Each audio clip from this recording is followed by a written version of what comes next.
எல்லாருக்கும் வணக்கம்.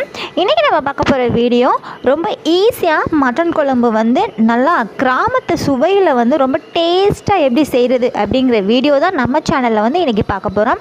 நம்ம சேனலை வந்து இன்னும் சப்ஸ்கிரைப் பண்ணலாம், வந்து சப்ஸ்கிரைப் பண்ணிக்கோங்க. பக்கத்தில் இருக்கிற பெல் ஐக்கனை வந்து கிளிக் பண்ணிக்கோங்க. அப்புறம் பார்த்தீங்க அப்படின்னா வந்து இதில் வந்து சேவிங் டிப்ஸ் தான் இன்றைக்கி நான் வந்து உங்ககிட்ட வந்து ஷேர் பண்ணிக்க போகிறேன். ஸோ வீடியோ வந்து பிடிச்சிருக்கு அப்படின்னா வந்து பாருங்கள், பிடிக்கல அப்படின்னா வந்து ஸ்கிப் பண்ணிக்கோங்க.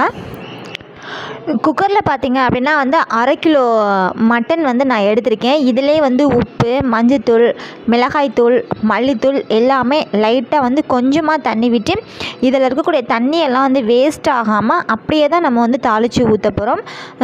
இது எல்லாத்தையுமே நம்ம வந்து மூடி போட்டு கரெக்டாக வந்து 9 விசில் விடுங்க. 9 அப்படி இல்லைன்னா வந்து 10 விசில் விடுங்க. ஏன்னா வந்து கறி வந்து நல்லா வெந்திருக்கணும். நம்ம இப்போ வந்து 5 மினிட்ஸ் ரெசிபி அப்படின்னு தான் வந்து சொல்லியிருக்கேன். அதனால் நல்லா வந்து வெந்திருந்தால் தான் வந்து அந்த டேஸ்ட் வந்து நமக்கு வந்து கிடைக்கும்.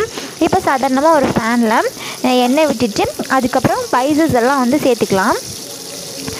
அதுக்கப்புறம் வந்து கருவேப்பிலை வந்து சேர்த்துக்கலாம்.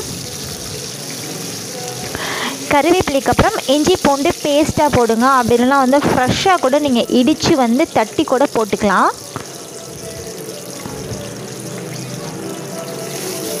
இதை லைட்டாக வந்து ஒரு கிண்டி விட்டுக்கலாம். ஹை ஸ்பீடில் வந்து வைக்க வேண்டாம், லோ ஃப்ளேமில் வந்து வச்சுக்கலாம். அதுக்கப்புறம் வெங்காயம் போட்டுக்கோங்க. சின்ன வெங்காயம் இருந்தால் டேஸ்ட்டாக இருக்கும். அப்படி இல்லை அப்படிங்கிற பட்சத்தில் வந்து பெரிய வெங்காயம் வந்து போட்டுக்கோங்க. பெரிய வெங்காயம் வந்து நல்லா வந்து வதங்கணுங்க. வதங்கினா தான் வந்து எந்த குழம்பாக இருந்தாலுமே நமக்கு வந்து டேஸ்ட் வந்து கிடைக்கும். இப்போ பாருங்கள், வெங்காயம் வந்து நல்லா வதங்கிடுச்சு. அதுக்கப்புறம் கொத்தமல்லி, புதினா வந்து போட்டுக்கோங்க. ஸோ இல்லை அப்படின்னா வந்து ஸ்கிப் பண்ணிக்கோங்க. பட் இதெல்லாம் போட்டால் தான் வந்து நமக்கு கிராமத்து டேஸ்ட்டில் வந்து அந்த மட்டன் குழம்பு வந்து கிடைக்கும்.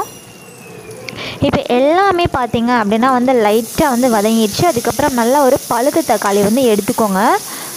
நீங்கள் 1 இல்லைனா 2 கூட எடுத்துக்கலாம். பட் எனக்கு வந்து 1ங்கிறது போதும். இது கூட கொஞ்சம் சால்ட்டு சேர்த்துக்கோங்க. ஏன்னா அந்த வெங்காயம் தக்காளி எல்லாம் வதங்கிறதுக்காக தான்.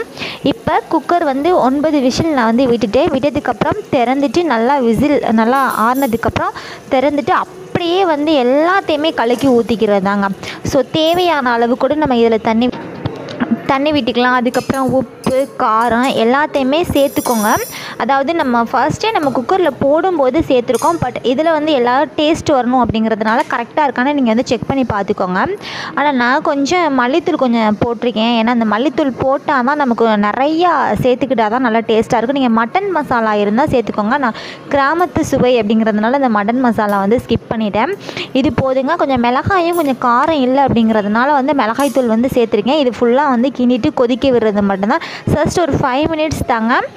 இதில் தேங்காய் பால் நான் வந்து சேர்த்துருக்கேன். உங்கள் தேங்காய் பால் பிடிக்கலை அப்படின்னா வந்து ஓகே, ஸ்கிப் பண்ணிக்கோங்க. இது எல்லாத்தையுமே நல்லா கிளறி விட்டுட்டு தேவையான அளவு தண்ணி, மல்லித்தூள், மிளகாத்தூள் எல்லாம் சேர்த்துட்டு கரெக்டாக ஒரு 5 மினிட்ஸ், அதாவது இந்த 5 மினிட்ஸ் நான் எதுக்காக சொல்கிறேன் அப்படின்னா வந்து மல்லித்தூள் சேர்த்துருக்கேன் இல்லையா, மல்லித்தூள், மிளகாய்த்தூள் அதோட பச்சை வாசனை போகிற வரைக்கும். பட் நீங்கள் வந்து அந்த குக்கர்லேயே நீங்கள் கரெக்டாக போட்டுட்டீங்க அப்படின்னா வந்து இது வந்து ஒரு கொஞ்சம் நேரம் வந்து அப்படியே தாளித்து ஊற்றிட்டு லைட்டாக வந்து ஒரு பொங்கி வந்தாலே தான் வந்து ஓகே தாங்க. ஸோ இந்த ரெசிபி பார்த்திங்க அப்படின்னா இந்த மட்டன் குழம்பு சமைக்க தெரியாதவங்க, பிகினர்ஸ் எல்லாமே வந்து ரொம்ப சிம்பிளாக வந்து சமைக்கலாம்.